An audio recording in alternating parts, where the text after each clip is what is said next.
Kemudian Rasulullah Shallallahu Alaihi Wasallam dalam hadisnya mengaitkan keimanan umat Islam dan akhlakmu dengan akhlak yang mulia dalam kehidupan sehari-hari. Dalam Al-Quran ini kemudian Rasul Nabi menerjemahkan dalam kehidupan sehari-harinya bagaimana yang dimaksud dengan orang yang beriman. Rasulullah Shallallahu Alaihi Wasallam seakan-akan tidak memisahkan keimanan dan kebaikan akhlak. Ya. Dalam kehidupan sehari-hari, Nabi itu tidak memisahkan antara tanda orang yang beriman tadi dengan akhlakul karimah, yaitu sebuah sikap atau keberpihakan pada kebaikan dan kepantasan. Jadi orang yang beriman itu, kata Nabi, orang yang melaksanakan kepantasan. Akhlakul karimah itu kan kepantasan. Ya. Imam Al-Ghazali dalam kitab Ihya Ulumuddinnya menyebutkan bahwa inti dari sifat orang yang beriman adalah akhlak terpuji, Bapak dan Ibu. Ya. Jadi inti, ujungnya daripada ilmu, daripada keimanan kepada Allah Subhanahu wa Ta'ala, katanya Imam Al-Ghazali, adalah terletak dalam akhlak al-karimah, dalam akhlak yang terpuji, Bapak dan Ibu. Jadi ujungnya ilmu pengetahuan, ujungnya keimanan, katanya Imam Al-Ghazali dalam kitab Ihya Ulumuddinnya itu adalah mengatakan bahwa ada dalam akhlak yang terpuji. Hal ini ditandai dengan banyaknya hadis yang menghubungkan keimanan dan akhlak terpuji. Ada sederet hadis, Bapak dan Ibu, yang menunjukkan, yang menyatakan bahwa akhlak terpuji adalah ujung tombak daripada keimanan seseorang. Bukan hanya satu hadisnya ini, sederet hadis yang mendukung bahwa yang menentukan keimanan seseorang itu adalah akhlak yang terpuji. Ini dukungan daripada hadis terhadap bahwasanya inti daripada keimanan seseorang itu adalah kebaikan akhlak seseorang. Yang pertama, misalkan al-mu'minu yuhibbu li akhihi ma yuhibbu li nafsihi. Ya, orang yang beriman itu adalah mencintai saudaranya. Orang mukmin itu adalah orang yang mencintai saudaranya ma yuhibbu li nafsi, seperti dia menyayangi kepada dirinya sendiri. Dia harus mencintai saudaranya sama seperti mencintai dirinya sendiri. Ini adalah apa istilahnya ya? Kepantasan hadis yang diriwayatkan oleh Imam Bukhari dan Muslim. Jadi tidak dianggap beriman seseorang itu apabila dia tidak mencintai saudaranya sama seperti mencintai dirinya sendiri. Makanya kasih sayangilah saudara kita seperti menyayangi kita, atau seperti menyayangi kita diri kita sendiri. Inilah salah satu tanda bahwa Nabi mensifati orang-orang yang beriman itu dengan akhlakul karimah. Waqad wasafa Rasulullah sallallahu alaihi wasallam, dan sungguh-sungguh telah mensifati Rasulullah sallallahu alaihi wasallam al-mu'minu, al-mu'mina, kepada orang yang mukmin. Rasul itu sungguh telah mensifati ya, dengan orang mukmin bisifatin katsiratin, dengan sifat-sifat yang banyak yang terjadi dalam kehidupan sehari-hari. Mensifati dengan sifat yang banyak, wa asyara bijami'iha, dan mengisyaratkan Nabi ya, dan mengisyarahkan sifat-sifat yang banyak itu dengan ila mahasinil akhlaqi ya. Ternyata ya, penunjukannya mengisyarahkan bahwa pensifatan Nabi terhadap orang-orang yang beriman itu adalah ternyata orang-orang beriman itu disifati oleh Nabi itu dengan mahasinil akhlak. Jadi orang-orang yang beriman itu rata-rata kebanyakan adalah liputi, dipenuhi dengan kebaikan akhlakul karimahnya, katanya Nabi itu.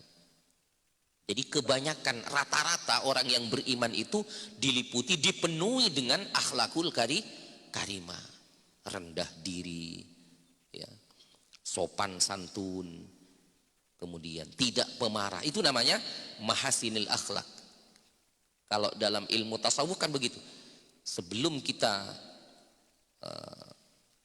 memasuki perbaikan diri, maka semua sifat-sifat yang jelek dihilangkan. Kan begitu. Ketika Nabi itu akan melaksanakan Isra dan Mi'raj untuk menemui sang pencipta, untuk menerima salat 5 waktu, semua akhlak semua yang nempel di situ, penyakit-penyakit yang ada di hati dibersihkan.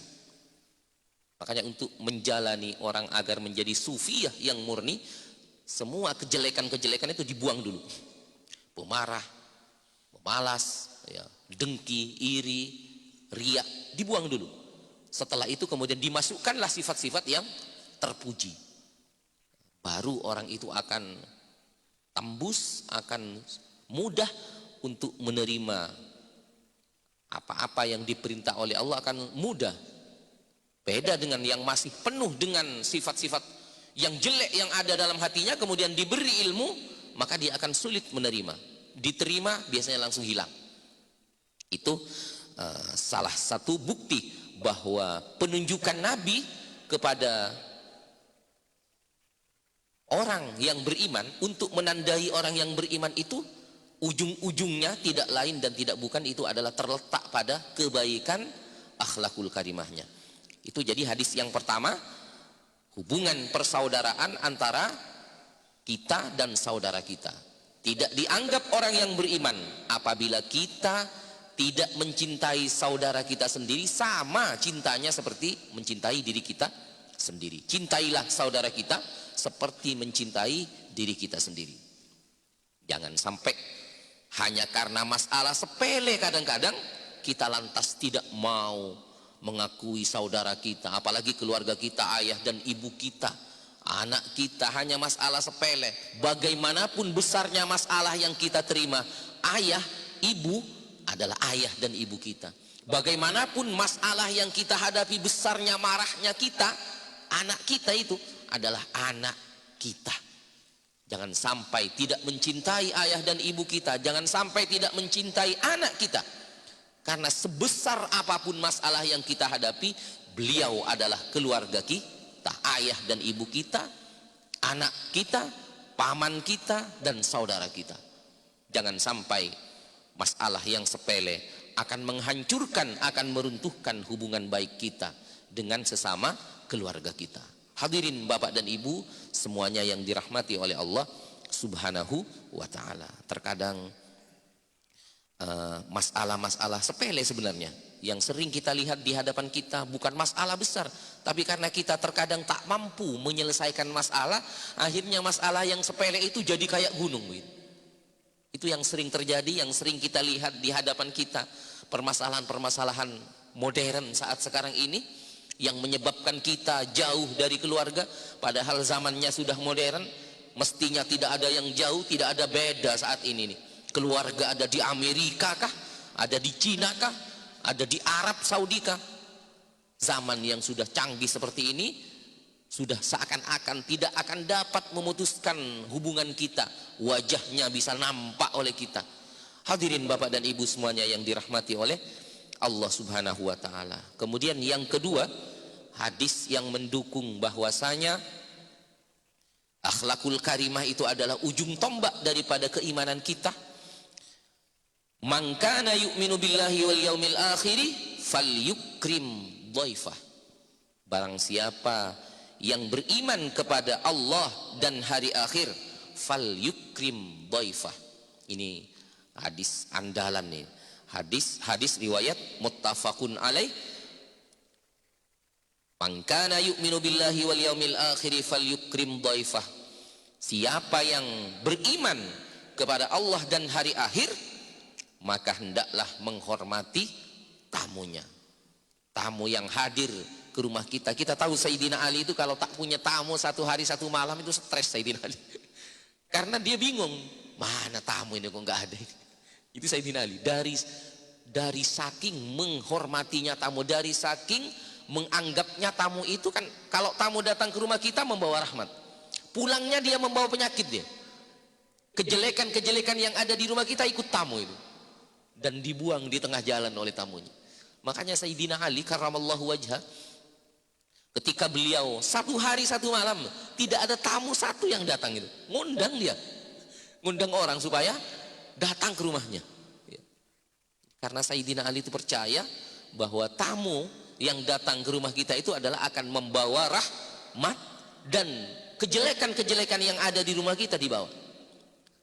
Tanya Rasulullah, kalau kalian tahu apa yang dibawa tamu ke rumah kamu dan apa yang dibawa tamu keluar dari rumah kamu, maka kamu akan mengundang orang-orang. Kalau sekarang pakai WA, diundang untuk datang ke rumah kita. Bagaimana rumah kita dalam 1 hari 1 malam itu kedatangan tamu ya. Itu dari saking kenapa sampai ada hadis seperti ini, man kana yu'minu billahi wal yawmil akhir falyukrim dhaifa. Barang siapa yang beriman kepada Allah dan hari akhir, hendaklah menghormati tamunya, karena tamu itu akan membawa rahmat dan pulangnya akan membawa kejelekan-kejelekan yang ada di rumah kita. Oleh karena itu hormatilah tamu yang datang ke rumah kita, jangan sampai mengecewakan. Kemudian yang berikutnya, sederet hadis, beberapa hadis ya, yang menunjukkan bahwa iman itu ditandai dengan akhlakul karimah. Man kana yu'minu billahi wal yaumil akhir falyukrim jarahu. Barang siapa yang beriman kepada Allah dan hari akhir, falyukrim jarahu, hendaklah memuliakan tetangganya. Tetangga adalah orang yang akan pertama kali melihat apa yang ada di rumah kita. Kalau kita keluar, kalau kita mau pergi, siapa yang pertama kali dititipi oleh kita? Tidak lain dan tidak bukan, minimalnya adalah tetangga kanan, kiri, depan, belakang. Oleh karena itu, man kana yu'minu billahi wal yaumil akhir falyukrim jarahu, hendaklah memuliakan tetangga. Tetangga adalah orang yang paling dekat dengan kita. Saudara kita jauh di kampung, jauh di kota, jauh di pulau ya. Tapi tetangga yang dekat inilah yang akan membantu kita dalam hal-hal keseharian kita, karena kita akan selalu berinteraksi, berhubungan dengan tetangga tersebut. Maka selalu berbuat baiklah dengan tetangga, agar supaya kita dimasukkan oleh Allah Subhanahu wa ta'ala masuk kategori orang yang beriman, karena selalu baik dengan tetangga kanan dan kiri, tempat tinggal atau maskanah atau bait kita, rumah kita. Yang berikutnya, hadis yang keempat, man kana yu'minu billahi wal yaumil akhir falyakul khairan aw liyasmut. Man kana, man barang siapa, kana yang ada, yu'minu beriman, siapa man billah kepada Allah, wal yaumil akhir dan beriman kepada hari akhir, falyakul maka hendaklah dia berucap, berkata khairan yang baik, aw liyasmut atau kalau dia tidak bisa berbuat atau berucap yang baik, falyasmut maka diam saja. Berbuat atau berucaplah yang baik, falyakul khairan berkatalah yang baik. Atau kalau tidak mampu berkata yang baik, ini kalau saya ngomong nanti kasar ini, sudahlah diam saja. Au liyasmut atau lebih baik diam, daripada kita mengeluarkan kata kemudian kata-kata kita menyakiti orang, menyakiti keluarga. Lebih baik diam daripada mengeluarkan perkataan kemudian perkataan itu akan menyebabkan orang lain tidak baik dengan kita. Hadirin Bapak dan Ibu yang dimuliakan oleh Allah Subhanahu wa ta'ala. Kemudian yang berikutnya, yang kelima ya, hadis, beberapa hadis yang membuktikan bahwa penunjang bahwa orang itu dianggap beriman apabila berakhlak yang baik. akmalul mu'minina imanan ahsanuhum akhlaqan. Ya. Paling sempurnanya keimanannya seorang mukmin adalah yang paling baik akhlaknya. Jadi baru di sempurna mukminnya, sempurna imannya seseorang itu apabila dia adalah sempurna atau baik akhlaknya. Ya. Makanya kalau dulu ada pendidikan budi pekerti ya, di dalam sekolah-sekolah dianjurkan, dimasukkan kurikulum bagaimana membentuk, kalau sekarang pendidikan karakter kalau yang guru ya. Karakter. Makanya kalau ada sekolah yang tidak mementingkan kepandaian, yang penting akhlakul karimahnya baik, sudah naik kelas itu ya. Ya. Kalau rata-rata di pesantren menggunakan metode seperti ini ya.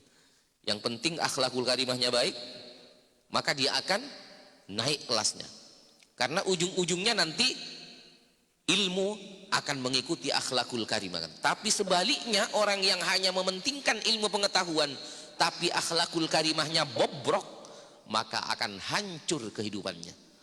Ini nih sebagai bukti bahwa betul-betul penting akhlakul karimah tersebut.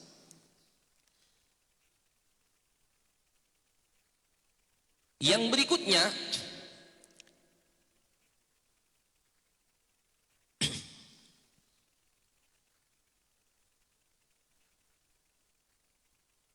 larangan menghadirkan rasa takut.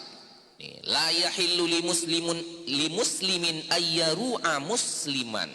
La yahillu, tidak halal, li muslimin, bagi seorang muslim, ayyaru'a, membuat takut, musliman, kepada muslim yang lainnya ya, menakut-nakuti. Itu sebagai tanda kalau ada orang yang kerjaannya hanya menakut-nakuti orang, itu tidak ada tanda beriman di dalam dirinya ya. La yahillu li muslimin ayyaru'a musliman ya. Jadi la yahillu, tidak halal, tidak boleh bagi seorang muslim untuk menakuti musliman kepada orang Islam yang lain. Jadi jangan sampai menakut-nakuti, memeras ya, apalagi itu membuli ya kepada muslim yang lainnya. Karena jika kita membuli, menakuti, itu adalah sudah tidak termasuk kategori orang yang beriman. Apabila orang yang ada di sekitar kita ya takut kepada kita, dengan hadirnya kita mereka bingung, mereka khawatir, maka kita sudah tidak masuk kategori orang yang beriman, karena kita sudah tidak punya akhlakul karimah. Akhlak yang baik adalah apabila orang yang ada di sekitar kita itu merasa aman, merasa nyaman dengan kehadiran kita, dengan hadirnya fix kita, dengan hadirnya badan kita, orang merasa aman. Dengan keluarnya ucapan kita, orang merasa aman, orang merasa tenang ya. Itulah jadi sekali lagi, ujung tombaknya ada dalam akhlakul karimah. Oleh karena itu, mari kita bersama-sama bagaimana diri kita, keluarga kita, anak kita, keluarga kita, lingkungan kita betul-betul diusahakan semaksimal mungkin bagaimana pendidikan akhlakul karimah, peraturan-peraturan yang ada dalam keluarga, dalam diri, dalam lingkungan betul-betul mengacu pada bagaimana akhlakul karimah ini betul-betul dipelihara, dijaga, sehingga akhlakul karimah akan membentuk keimanan kita.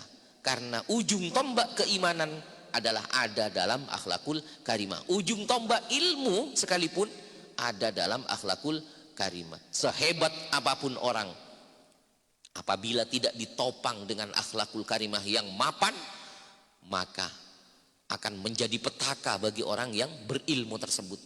Oleh karena itu, mari kita kondisikan bagaimana akhlakul karimah di tengah-tengah masyarakat, di sekolah, di keluarga, di masjid yang mulia, di musalla, di lingkungan kita.